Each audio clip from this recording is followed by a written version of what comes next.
I left the house more than once, not out of rebellion, but because staying meant enduring emotional and verbal abuse no one should ever be subjected to. It wasn't just about control, it was about tearing down my spirit.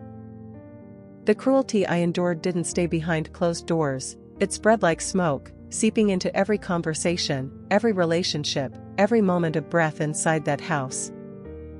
And for the longest time, I asked myself, who can I turn to? Who will help me make it stop? Eventually, I found the courage to speak to my other brother. I told him everything, the years of silent suffering, the harsh words that cut deeper than anyone knew, the humiliation that came from being constantly reminded of my place as the adopted one, spoken with scorn like a mark of shame. My other adoptive brother listened. And he didn't stay silent. He wrote a long letter, not out of anger, but out of a quiet yearning for peace and understanding. In it, he asked the one causing the harm to stop the mistreatment, to pause and reflect on how words, once spoken, can leave lasting wounds. He gently pleaded for an end to the bitterness, especially the resentment shown toward his own mother, the mother-in-law, and our eldest sister, whose quiet life had already carried enough weight. His heart ached at the tension that grew each time he extended care to his sister, a woman with needs far beyond what words could express, and the jealousy it sparked. All he wanted was harmony in a home where love should have been enough. He asked for respect. He asked for kindness. And most of all, he asked for grace.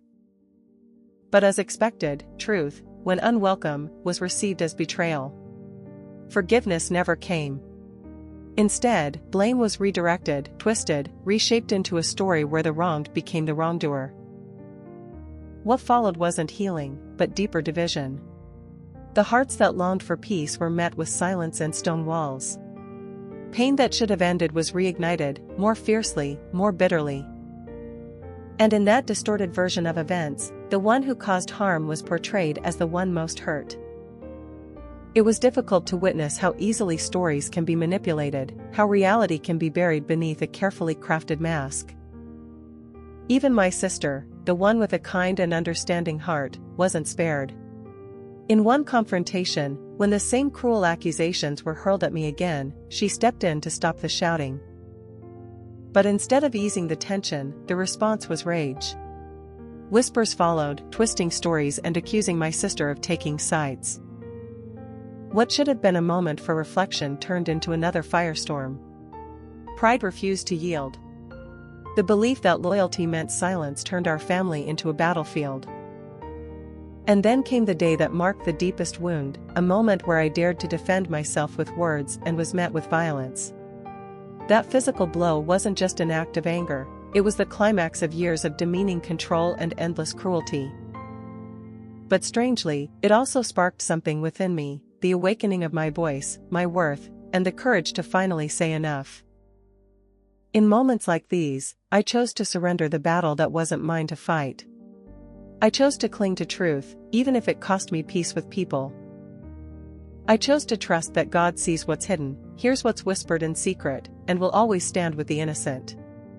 There is power in being misunderstood, because it teaches us to rely on the one who truly understands. So I walked forward, not with bitterness, but with resolve. Not with vengeance, but with vision. Because when truth is all you have left, you find that it is more than enough. God is more than enough.